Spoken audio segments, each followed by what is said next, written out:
Hello everyone, welcome to the webinar. We are thankful that all of you can join us tonight. Today we're going to be discussing the impression materials we use in our office, and we're going to share with you some of the techniques and the way these materials are handled in our laboratory. Just as a disclaimer before we start, myself and James Angeloni are receiving an honorarium from KETNOC for this webinar. So my name's Anthony Deliberato, and I have a practice in Westlake, Ohio, specializing in prosthodontics.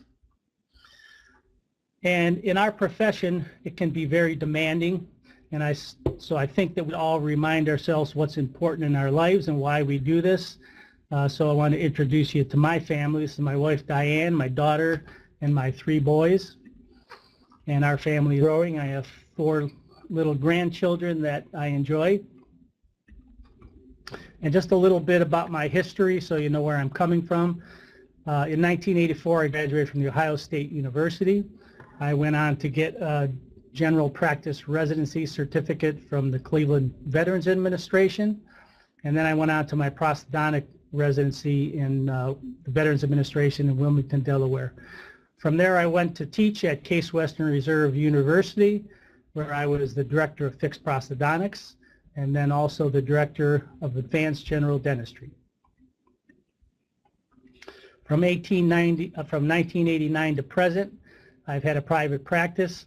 Now it's full-time, and we do pretty much all restorative procedures for fixed and removable prosthodontics, including implant restorations, crowns and bridges, cosmetic restorations, full mouth rehabilitations, and temporomandibular disorders. So in order to deliver quality treatment to our patients, we have to have a close relationship with our laboratory. And because of the complexity of the cases we do, we can become quickly overwhelmed by the volume and the intricacy of the work. To be successful and not get burned out, we need to utilize the expertise of our laboratory technician to optimize the properties and materials we use. I've been blessed to have an outstanding in-house technician who happens to be my co-presenter today. So I'd like to introduce you to James Angeloni. Hello everybody, my name is James Angeloni in social media, and everybody in the lab world knows me as the Denture Man. Just like Dr. D, I am a husband and father of 3. There's my lovely wife and my 3 boys. I served 11 years in the United States Marine Corps, which actually kind of got me into dentistry. I did 2 tours in Iraq. The last tour I did was in 2005. The first time I was in Iraq was a couple years prior to that. The first time I went, I didn't fire 1 round. In 2005, it was pretty much every day. The picture you see there is actually myself standing up and my little brother that fought with me in 2005. He signed up once the towers came down, and when he signed up, I knew exactly where he was going, so I decided, if you're going to fight, I'm going with you. Right now, myself and my little brother are both denture technicians. While I went kind of towards the high-end pros, he was comfortable with the Medicaid dentures. But both of us right now are laboratory technicians. But after 2005, I had a little bit of issue getting to society. This right here is my stepfather, which is a dentist in Parma, Ohio, that owns a very large mobile Medicaid practice. In mobile Medicaid, they serve a lot of nursing homes. So he actually employs dentists that go out to nursing homes, and they harvest a lot of dentures. So every day in the lab, 20 dentures came in, 20 dentures had to go out. So he needed help with this influx of dentures. So he actually told me and saw me with a little bit of issue coming back from Iraq, and he said to me, he said, it's time to get off your butt. I need some help in the lab. I said, are you serious? He said, yeah, absolutely. So after 2 years of in his lab, I was published, and I was kind of a different bird. I really enjoyed being a denture technician, enjoyed it so much, I asked him, what do I need to take it to the next level? Well, he said, well, to the next level, you're going to have to get in the mouth. And I asked him, well, as a technician, how can I do that? He told me to volunteer my services at a free clinic, so I did. Right here is Dr. Harris, and she mentored me in the beginning of my career. and actually let me volunteer at the free clinic helping out with patients. This was the first time I had interaction with patients and fell in love being a technician even more. After that, I said, what do I have to do to take it to the next level? My stepdad told me I have to buddy up with a prosthodontist. He introduced me to Dr. DeLiberato, and from there, things got crazy. So he got me into the American College of Prosthodontics, which I was very excited to be in because of the fact that there was only 33 technicians and 2,200 prosthodontists. It's a very high-end Prost Society, which we are both proud members of. In 2011, I became a surgical technician, specializing in ProArch and all-on-4 cases. So now it's another stepping block in my career where actually I'm completely away from the bench and now in surgeries, in ORs with oral surgeons and periodontists. So now I'm in an operatory and I'm part of the team. So therefore, I actually started liking dentistry even more. So instead of being behind a bench, I'm right next to the oral surgeon, the prosthodontist, and the periodontist doing these high-end cases. But like usual, I got bored again. And in 2016, I became a certified phlebotomist technician. Back in 15 and 14, the PRP, PRF, concentrated growth factor, really started going mainstream in dental. So a periodontist that I was working with at the time, I asked him, how can I get into this even more? And he says, well, you can help me by drawing the blood and making the PRF, PRP, and concentrated growth factor.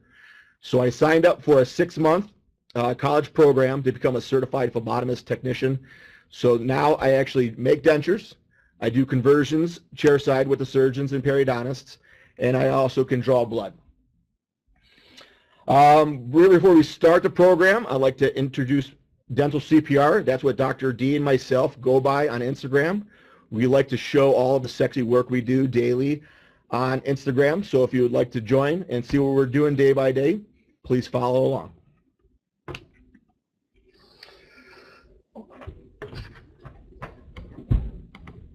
Okay, so adjacent to my office is a Crown and Bridge laboratory. So I get to see a great volume of cases sent to the lab from other offices. Many of these cases should never be put into production because they lack the necessary detail to produce a quality restoration. The case shown here is an implant-supported crown, and the impression is taken in a triple tray without adequate adjacent teeth to properly mount this case. So the lesson here is that even the best materials can't overcome poor technique. This is actually the laboratory script that you see here that the dentist set. Number 5, picked up abutment, do your best. So if you don't have the passion to do these procedures properly, then you really shouldn't be doing them at all. So if we can create the most ideal impression material, what would we be looking for? So we'd want complete plasticity before cure, meaning that the material is not going to be setting up on us while we're mixing or while we're placing the material in the mouth or while we're doing our border molding. We need sufficient fluidity to record the fine detail, and yet we still need it to be viscous enough so that it's contained in the tray, meaning the impression material is not going to run down the patient's mouth and cause us to have to pull that impression out early.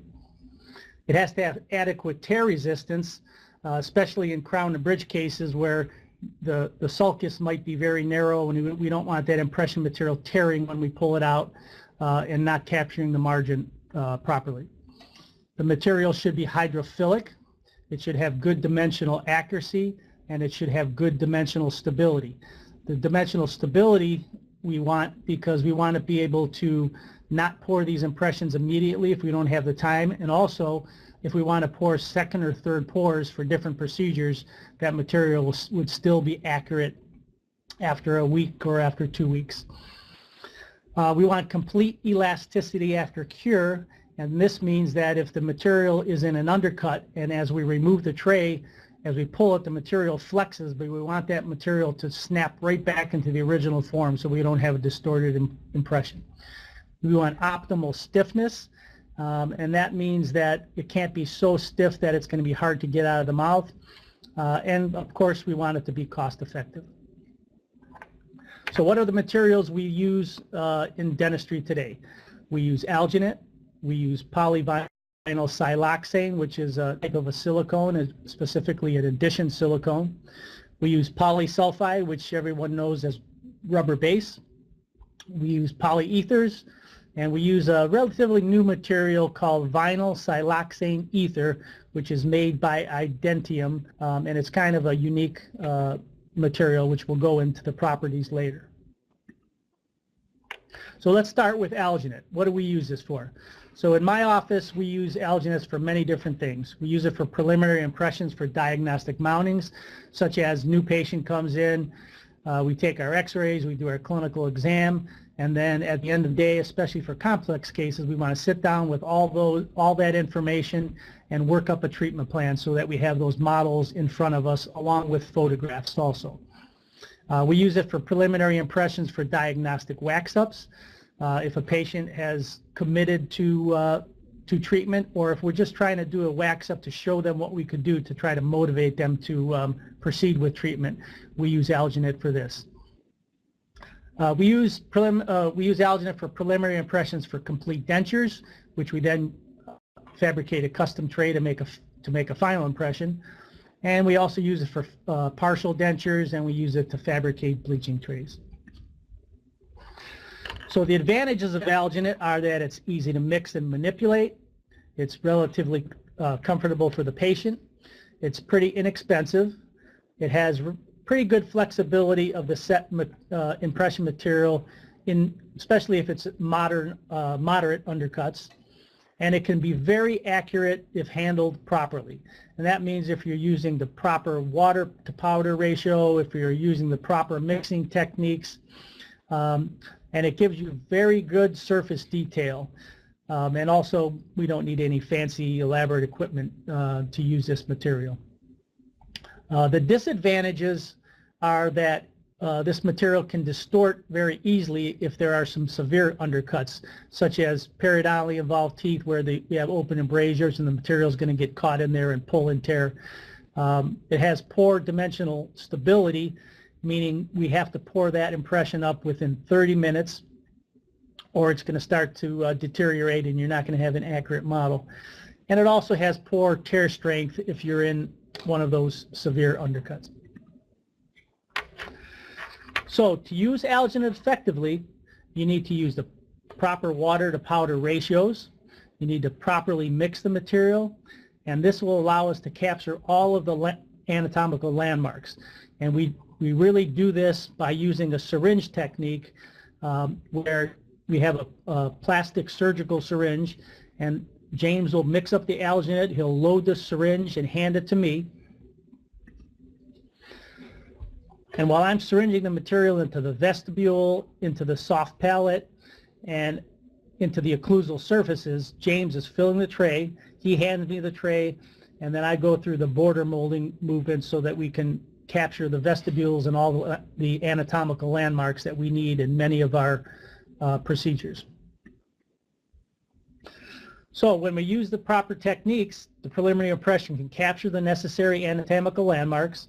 And in this case, it allowed us to fabricate an excellent custom tray, which we then use for the final impression, and this results in a high quality, lower final impression. You can see that you can see all of the landmarks, the retromolar pads, the retromylohyoid area, the frenum, the vestibules. So this is what we want in a final impression for a removable prosthodontic type of a procedure. So polysulfide rubber base, it is an extremely old impression material, but it is a very accurate material. We use this impression material for complete dentures and partial denture altered cast impressions. Rubber base is a very outstanding impression material because it is mucostatic and hydrophilic. Mucostatic meaning when we muscle trim it and border mold it, it's going to stay right where we put it. And hydrophilic meaning it's going to like the moisture. So especially on a lower edentulous patient, when the ridge is on the floor of the mouth and there's a lot of saliva, rubber base is an outstanding impression material to use.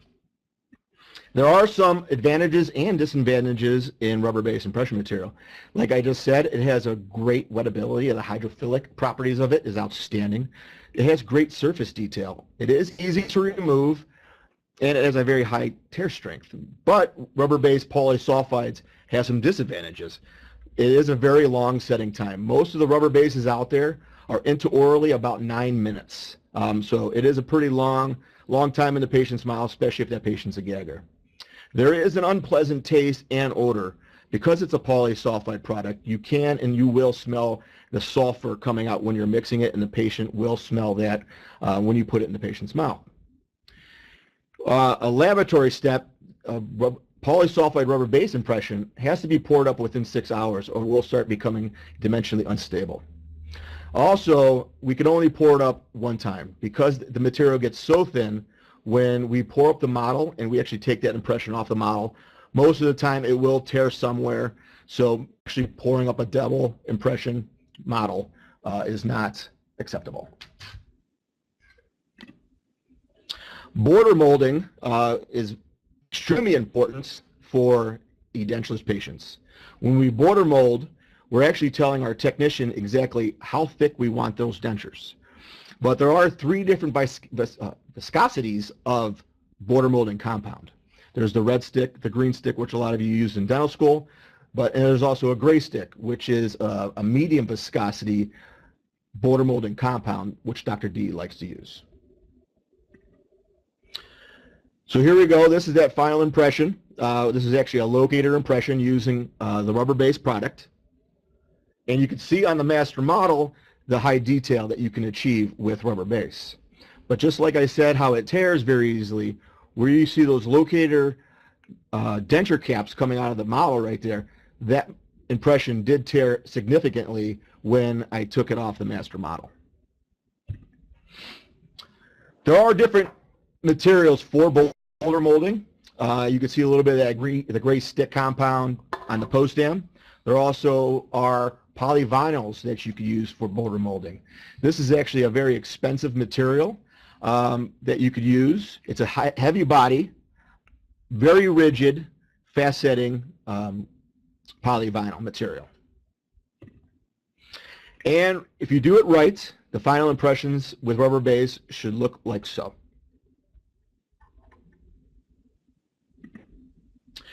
So when I pour my master models, I really don't care about the hardness of the stone or the compressibility of the stone. What I actually care about is when I pour the models that Dr. D gives me is actually the shrinkage of the dental material. All impression material will actually shrink, while all the stones that we have in the labs will actually expand. So years ago, I matched different impression materials with different stones to control the shrinkage of the dental material through the expansion of the stone material. So with rubber base, it actually shrinks about a 0.08. So the stone I like using for rubber base is actually glass stone from Dentsply.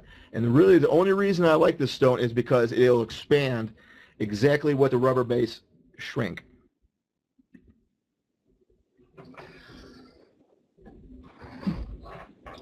Okay, so removable prosthodontics is becoming a lost art. Today in dental school, when I talk to students who have just graduated, they talk about not really getting a lot of training in removable prosthodontics. And also, there's very significant less number of denture technician schools. So a lot of the denture technicians that are working in the labs today are not really trained. They're just kind of apprenticed. So they don't learn the anatomy and the fine details of fabricating a complete denture. Every step that we do when we're taking impressions on for a full denture builds upon the next. So when we get an accurate, properly extended impression, this leads to an accurate master model. So when we have an accurate master model, we can make a well-fitting base plate, and that base plate is going to fit in the patient's mouth just like a final denture it'll have good suction, and therefore it'll allow us to do the rest of our procedures, such as take an accurate bite registration. If that base plate is moving around, we're not going to get a good bite, and we're going to have to do remounts for these types of cases. If we have that accurate base plate, it'll also give us a retentive aesthetic try-in appointment, because when we're trying in our teeth in wax, we want the patient to go through their phonetic sounds so we can see where those incisal edges hit the wet dry lines and make sure the smile line follows the curvature of the lower lip. And if that denture is falling out of the patient's mouth, we're not going to really be able to fully evaluate whether we have those teeth in the right spot. And then if you really want to do some intricate stuff such as implants, sometimes you have to make a scan appliance from the wax try-in. And so we're going to need to have that very stable during the scanner. It's going to introduce distortion. And then if we're going to make a surgical guide on that model, we don't want that guide to have play when we're trying to place an implant with a fully guided technique. So since we were just talking about dentures, working for a prosthodontist, we do a lot of dentures, we do a lot of immediate dentures, and we do a lot of relines. Our reline protocol goes kind of like this. A patient comes in, and you can see he has two little locators there. He has a very ill-fitting denture, so the first appointment, we actually use a tissue conditioner. The tissue conditioner that we like to use is Lionel from Dentsply, and you could actually use the Lionel as a functional impression. So the first thing, once Doc gives me the denture, I'm going to remove the old locator denture caps and apply adhesive. Using the right adhesive is very important. There are different materials out there, and you don't want to cross adhesives. When you're doing the reline and you remove the denture caps, what you actually have is like an open hole. And if you don't put vent holes in those holes that we made for the new denture caps, actually a bubble will form. So a little pro tip would be put a couple vent holes in those caps where we're going to pick up the dentures right before you do the reline to prevent bubbles in those areas. From there, we actually use Idenium from Kettenbach. Even though we use the functional impression technique, a lot of the functional impression techniques out there are really great, but the detail of them are really not that superb. So what we like to do after the patient has functioned in that denture for a minimum of we get them back in here, we put new denture caps on the locators themselves, and Dr. D will actually do a nice little wash impression inside that denture. A tip for you before you send that reline to your lab, go ahead and take out the denture caps because they will come out when you take the impression out of the patient's mouth. So take those caps out of the denture impression itself, so when your tech pours up that model, that stone will flow into where those denture caps were, and it'll give the lab a nice representation of where those caps should be. So when we get our relines back, that there'll actually be a little bit of space so we don't have to find those locators by using occlude or other techniques to find out where the locators are coming out of. So that's the way we send them to the lab, but as a denture technician, when Dr. D gives me something like this, the first thing I'm going to do is box and bead. I box and bead every model that Dr. D gives me. It is extremely important. We all learn that in dental school. And here's the box. And a little tip, this is that same denture impression. So this is inside of an Ivo-based flask. After that model was poured, I took the model with the denture reline on top of it, flasked it. But when I flask something like a reline denture, we have a lot of undercuts and stuff that we have to protect. When I'm talking about the stuff that we have to protect, I'm talking about the teeth. In this case, I'm going to be removing all the pink, all the old acrylic, but I'm maintaining the teeth. So we don't want to destroy the teeth, so I have to isolate it. I isolate my teeth when I reline with a material called Futar Slow. It is a Kettenbach material. It's a bite reg, but since it's slow, it'll give me enough time to express the material around the teeth and kind of smush the material on the occlusals of the teeth. And the reason I do that is we really don't want the teeth floating in impression material. We want positive stops. If I didn't have those positive stops with those occlusals showing through and that impression material was had a low shore hardness, it would actually move in that impression material. So we want a nice stiff material that will not flex, but it will protect our teeth. So that's a little pro tip to the lab techs listening. A nice, cheap, effective way to protect those teeth is by using a product from Kettenbach called Futar Slow. So the next category of impression materials are the polyvinyl siloxanes. This is actually a silicone, and we use this in our office for crown and bridge impressions. We use it for implant impressions. We use it for complete denture impressions, partial dentures, and for implant surgical guides. The advantages of polyvinyl siloxanes are that they have good surface detail, they have good dimensional accuracy, they have low permanent deformation, again, so when we're pulling the impression out of the mouth, we want it to snap back into its original shape.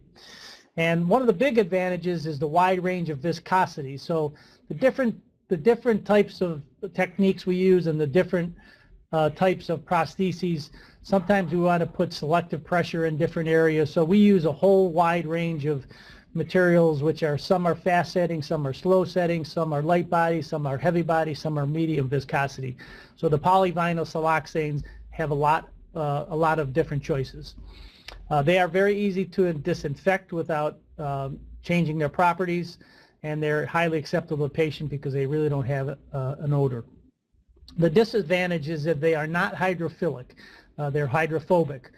So you really have to have a dry field, especially in crown and bridge, when you're using polyvinyls, or you're not going to capture the good surface detail. They have low tear strength, so it is possible with a thin sulcus you could tear that pulling the impression material, and they tend to be relatively expensive. So here's a case report where this gentleman, when he was a kid, fell off his bicycle. He fractured a couple teeth. He had some root canals. After a while, the root canals started to fail. He had apicoectomies done. Then he had some bridge work, and eventually the teeth just became infected and he had to have them removed. So he's been wearing a really bad partial denture for about a year now. So he wants to get some implants. He was referred to me by a periodontist who has done some bone grafting, and he might even have to have a little bit more bone grafting. So to take the initial impression, which is really our final impression in this case, we use a two-step impression technique with a spin. So the way that we did this impression is James filled the tray with a Panasil putty fast. He puts a spacer on over the material. I place it in the mouth, and I put that impression into the mouth and press really hard to make sure that that tray is seated and the material is getting up into the vestibules. We let that set for about 2.5 minutes. We take it out. We remove the spacer. James takes a Bart Parker and trims any excess that we don't want to be there or toward the back of the throat. And then while I'm syringing the Panasil light body over the teeth into the occlusal surfaces and into any sulcular areas, James is loading that tray with a Panasil Tray Soft Heavy. So here's the models that we get, and we get that fine detail because we're using those different viscosities because the Tray Soft Heavy is driving that light body material that I syringed onto the teeth into all the nooks and crannies and crevices to give us that excellent fine detail. And we really like to take care of our models. James is kind of a stickler about how he sends out any cases. He wants them to look good, and we have found that any time we send out a model that looks really good, that we've taken care of, that we've made really look aesthetic, that laboratories tend to give you their best results because they want to deliver to you kind of what you've delivered to them. So something that we're known in Cleveland is the ProArch, the All-on-X cases. And these impressions are even more critical. They have to be extremely accurate and give every technician out there that makes these cases all the landmarks that we need. So the first impression we're going to be doing, Dr. D is going to be making a closed tray impression. We're going to be doing that same thing that Dr. D just said with the spacer. We'll put the Panasil Fast in with that spacer. We'll take that out of the patient's mouth. I'll remove the spacer, reload that same tray with a Panasil Monophase, which is Kettenbach's kind of a medium to heavy viscosity. It's a very nice viscosity. After I get the impression from Dr. D, I'll use OEM multi-unit analogs. OEM stands for original equipment from the manufacturer. These cases are extremely expensive to the patient, and we don't want to cut any corners, so we use only OEM parts. From there, I'll use a soft tissue moulage. A little pro tip, once again, for the technicians out there, if you cut your moulage at a 90-degree angle posterior to the last implant, what that will actually do is lock the moulage into the model so it doesn't flake off like sometimes we see. Like always, I will box and bead the impression and pour it up. This is the preliminary model for the ProArch. And you can see posterior to those last implants how the soft tissue moulage actually locks into the model, and all we had to do was cut it at a 90 degree. The stone I use for the preliminary models is actually a mounting stone from Whitmix. And the reason I use the mounting stone from Whitmix for the preliminary models is it has a very low expansion, but it also sets extremely fast. We use it for mounting models, and we need a low expansion because we don't want to open verticals. So after the model's poured, I will place open tray impression copings. This is a Straumann product right here. And then this is a little warning. So the All-on-4, the ProArch, the All-on-X cases, they are a splinted prosthesis.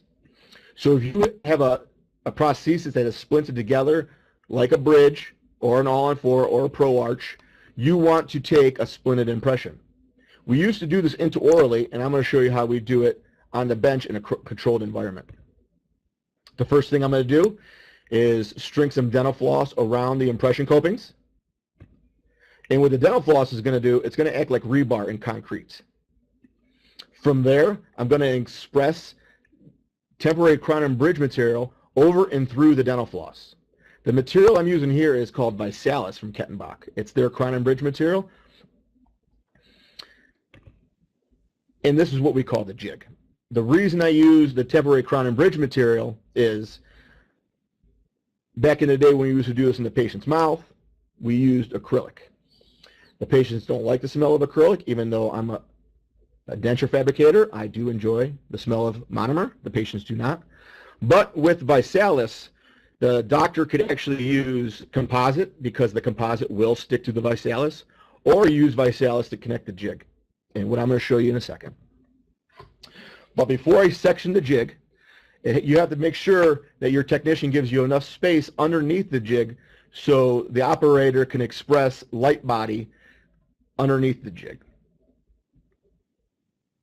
I like to at least have 1 millimeter off the tissue so we can have enough room for the light body.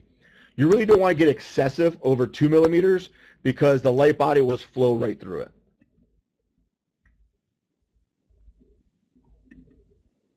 From there, I like to block out the material because I'm going to make a custom tray. I could either use wax, or in this case I'm using a product from Dental Creations called Wonderfill. I use Wonderfill to box and bead lower impressions. You will see that in a little bit. From there, I have my block out. I have the jig inside the model. I'll use a 0.06 or a 0.08 vacuum form suck down. I like to use the mouth guard material because it's nice and soft and it's not going to destroy my screws coming out of the top there. Once we take it out of the vacuum form machine, we have to cut it around. I do like to draw a blue line all the way around before I do the vacuum form, so I know right where to cut with my 25 blade. So you can see the upper left picture, that little red line. I'll cut it all the way around the whole entire vacuum form all the way around. From there, I'll make a custom tray. We like to use the old school custom trays by Triad. We like the clear Triad material because of the fact that it is a little thicker and stiffer. We don't want the custom tray ruining the model because it flexes too much. So that's why we like to use just the typical Triad, clear, thick material. After the Triad is cured, I take everything off, I wash the model down, I get rid of all the old Wonderfill, and then I pre-section it for the dock. When we used to make these in the mouth, we would do the exact same thing. We would make the bar, usually out of acrylic, take it out of the patient's mouth, section it, put it back in the patient's mouth, take the impression. So making it on the bench, you can see how it could save time for the operator and the patient. Like I said, so we don't have to section it in the patient's mouth. So here's a top view, everybody's sectioned and keyed, and the custom tray that goes over it. And this is what I'll give to the doctor. Okay, so this is another case report. This is a patient who came into my office saying that he wants all his teeth out, he wants implants, and he wants something he doesn't have to take out of his mouth. He was a good candidate for a full arch screw retain prosthesis, and this is the preliminary impression after the implants in the lower arch are healed. So unlike the two-step impression, in this case we did a one-step. And there's no right or wrong here. The preliminary impression doesn't have to be perfect because like we've said, we're making the jigs and then we're connecting them in the mouth.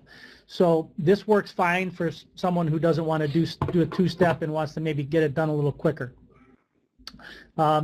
So what we use in this case in the tray was Panasil monophase, and the syringe material was Panasil initial contact. So while I'm syringing the initial contact around the closed tray impression copings, James is filling the tray with the monophase. And as you can see, we get a nice quality impression. Sometimes with the monophase, because you're not doing that two-step and creating that pseudo custom tray, you can get a little show through from the tray, but that's not going to be a problem because again, this is initial impression. We don't have to have perfect accuracy on that. We're still capturing the landmarks. And again, you don't want to invert these impressions. This is a Wonderfill product that we use to box these impressions, and it keeps us from inverting the impression.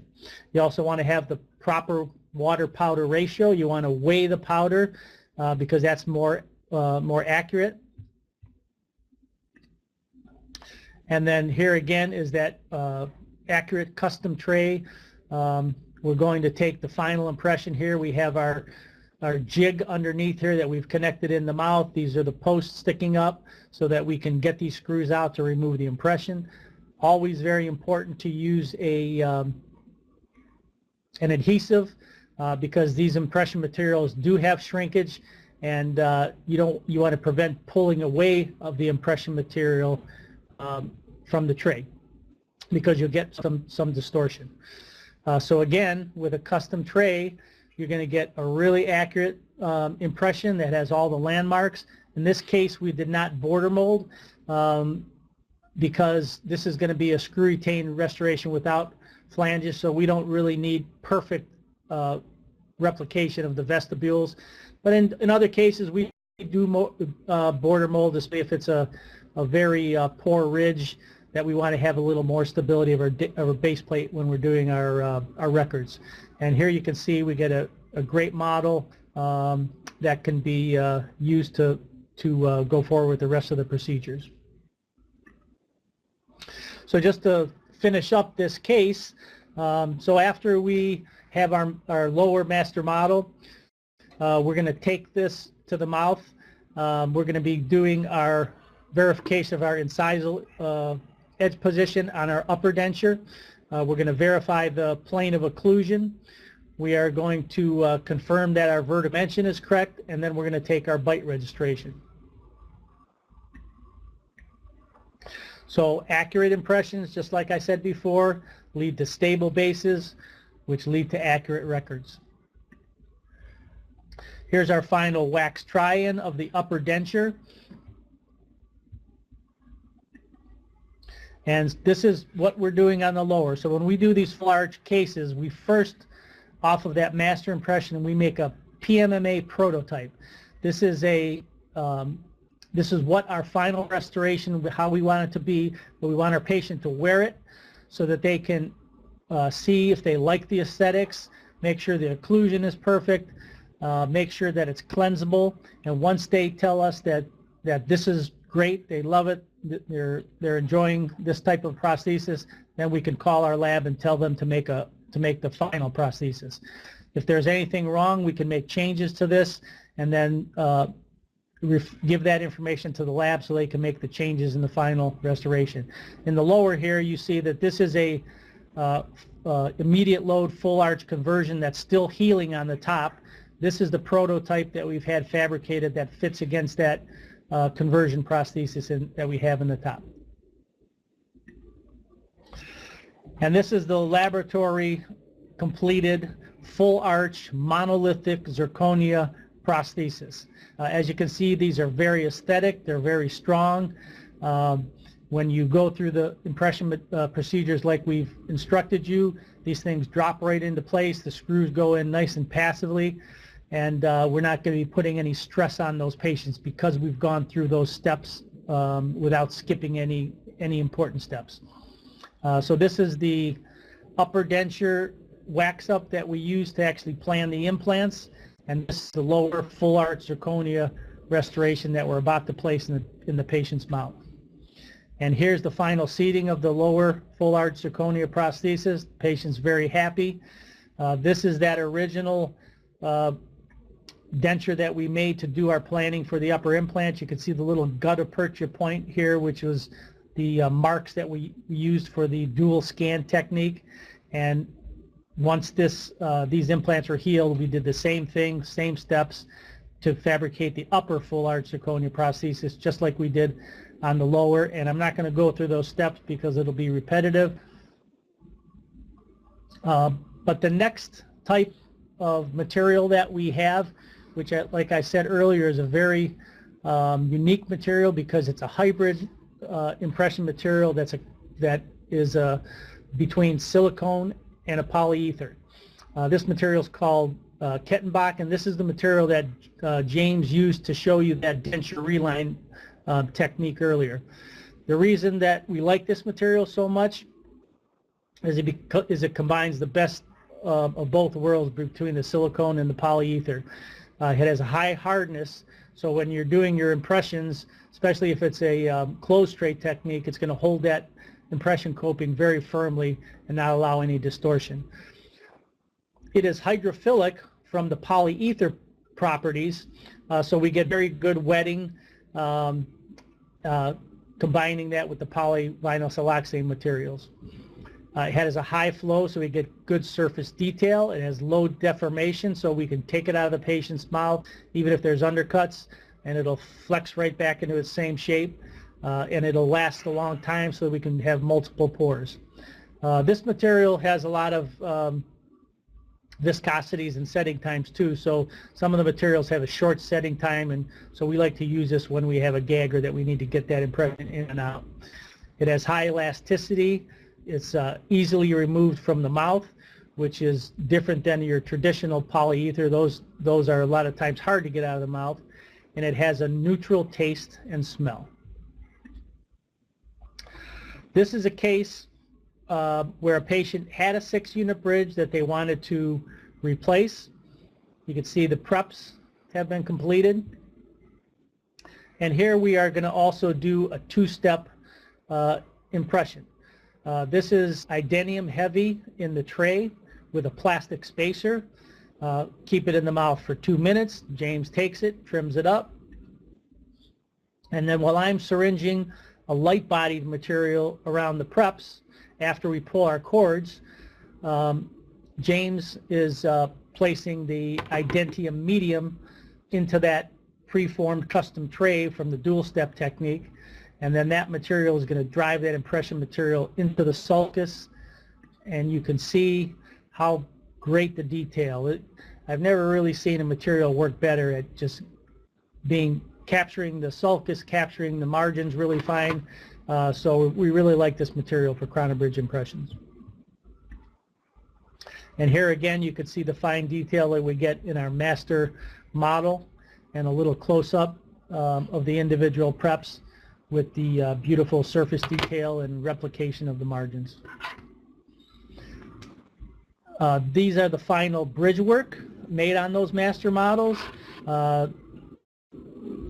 This patient very happy with the results. Margins fit very good. Aesthetics was very good. And so this was a successful case driven by using the correct impression materials and paying attention to detail. The last material that we're going to talk about, we really do not use polyethers in our office. We're not saying it's a bad material, but we have a lot of elderly patients who've had a lot of recession, and so we have a lot of patients that have big open embrasures, and the big disadvantage of that stiffness that can lock into those undercuts and really give you a hard time taking these materials out is the one big reason. So we have other better materials, even though polyethers do have a lot of good advantages, and the primary advantage is that hydrophilic property. So a little recap what we showed you with the Pro Arch. So these are the closed tray impression copings that the doc likes to use. So we take out the surgical prosthesis and he puts the closed tray impression copings on. And you can see right here what we've done. We've done a two-step putty wash impression. The putty being the green and the initial contact regular being the gray. Once again, I'll make a custom tray. We'll have impression copings. I'll splint it, vacuum form, block out undercuts, make custom tray, clean up the custom tray, and section the jig. From there, Dr. D will put the jig in the patient's mouth, loop the jig together with either the ViSalus material or composite, because the composite will stick to the ViSalus.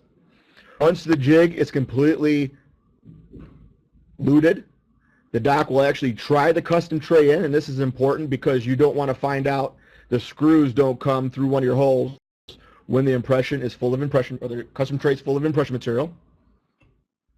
So once he makes sure it fits pretty good, what I'll do is I'll load up the tray. I'm going to be using the Idenium today, and I'll put adhesive in the custom tray.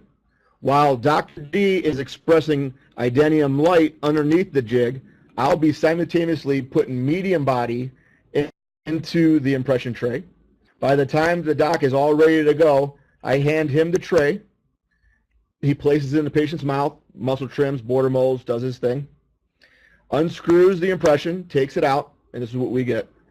A very accurate impression. So once again, here's your impression. My moulage, the box and bead, the final model. And from there, we're going to go to some questions and answers. So go ahead. We could read your questions out loud and answer them. Let's see what we got. Any questions for you?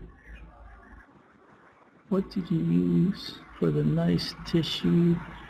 Hey, we're not able to read that. Retraction. Tissue. So the first question is, what did you use for the nice tissue retraction? If you're talking about the crown and bridge impressions, I use a double cord technique. So I use a number 0 cord that I pack in the sulcus, and that's really for moisture control. It's a 0 cord, so it's small and it doesn't give a lot of retraction, but that first cord is going to stay in the impression when I take the impression. Then I use a number 1 or a number 2 cord over that one. That's giving me the main retraction of the tissues. And then many times especially if there's a little bleeding, I'll use a little Traxident, let that sit in there for 2 minutes with a little comfort cap, a little cotton cap, pressing down on it to just kind of push that tissue down. And then once that has been in for about 2 minutes, I'm going to take out that comfort cap, and we're going to rinse off the Traxent, pull the second cord, and then inject the material into the sulcus prior to placing the custom tray. I have a question here. The question was, what is the purpose of the soft tissue moulage? Pretty much it's for the laboratory. So a lot of the impression analogs are subgingival, and we won't know that the prosthesis is actually touching the analog. So what we actually do is with that soft tissue moulage, we could take off that whole chunk of moulage and make sure the prosthesis is all the way against the analogs.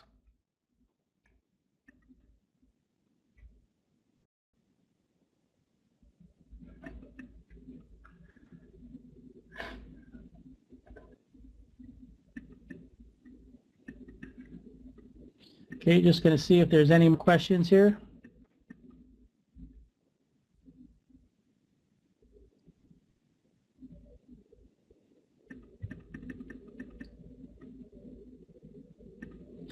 And there is a question, is polysulfide a ZOE material?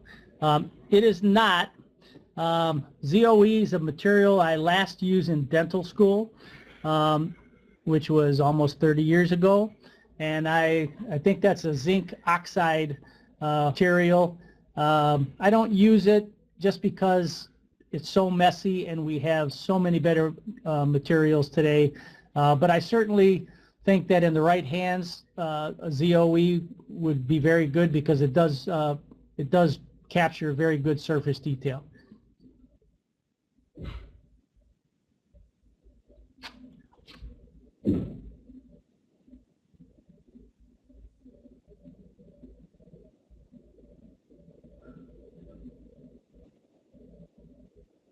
Okay, we're just looking for other questions here.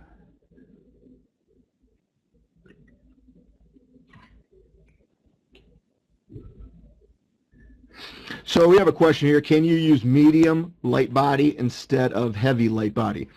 Yes, you can. We actually use medium and light combo a lot. It just depends on your preference.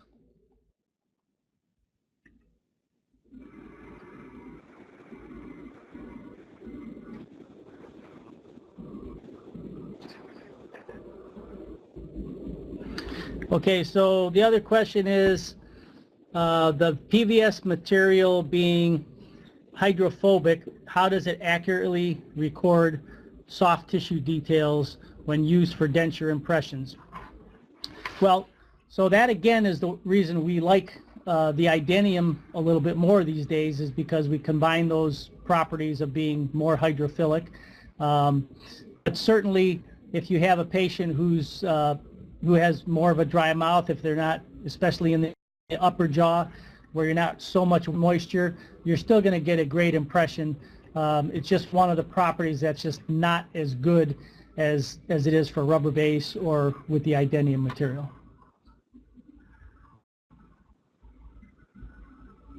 So we have a question is, on crown and bridge impressions, on the crown and bridge impression, you use Kettenbach's putty and then the other two materials. And what are those other two materials?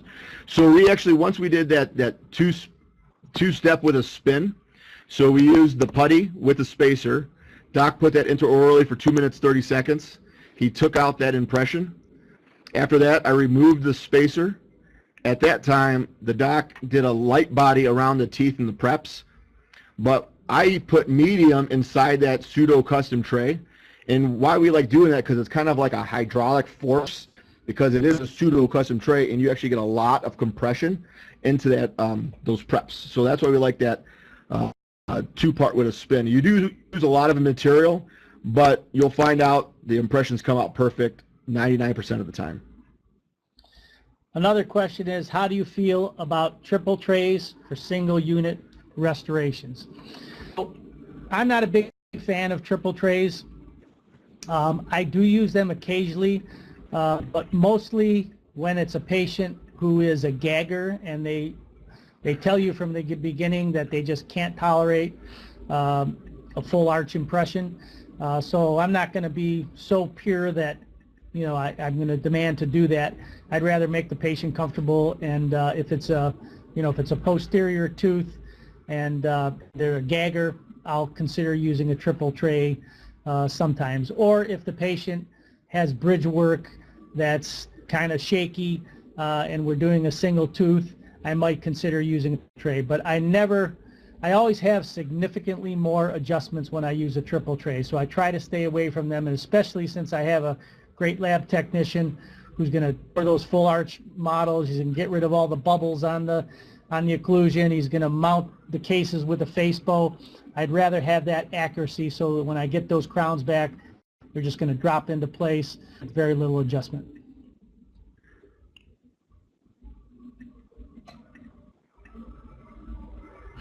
So we have a question here. Do you ever vent trays in the maxillary palate? Yes, I do like to put vent holes in the trays, especially if it's a solid tray. You do want to have a couple vents so you don't have huge pallets in the vault of the palate, or big bubbles and voids. Another question is, I've seen some practices use a medium body as the tray material and a light body wash as the syringeable material. What are your thoughts on that? I actually like to do that when I have a custom tray because if you have a custom tray, you don't have a lot of play in that tray, and so that material is the light body is going to be driven into the intricacies of the teeth and the preps just by the well-fitting custom tray alone. So I don't have a problem with that. I like doing that at times, and in our practice we try a lot of different techniques and a lot of different materials. We kind of experiment to see what works good, but that's a very acceptable technique to do that. Got a question that says, what material do you use for the spacer? Well, that's a very good question. I get that question asked a lot, Eric. The spacers we use are the same spacers or packing sheets that we use for packing and pressing dentures. If you need to find some of these sheets, go to your catalogs, go to the laboratory section, and right where the denture fabrication stuff is in the catalog, you could find the press pack sheets. So when we flask a denture, we like to press pack a couple times so we don't get any bubbles and voids, and how we do that is those little spacer sheets. Very affordable, quite cheap in fact, and that's where we use from the denture packing sheets.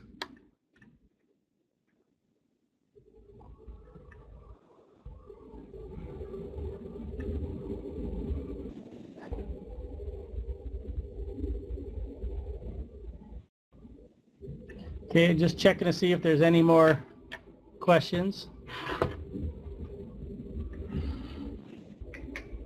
I think that's about it. So as long as there's no other questions, we want to thank you for attending.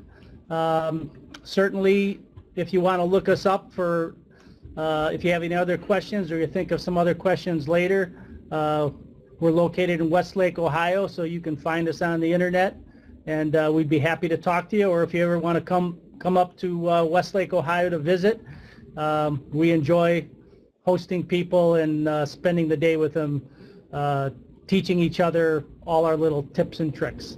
So thank you again for attending. Thank you, Kettenbach, and we'll talk to you soon.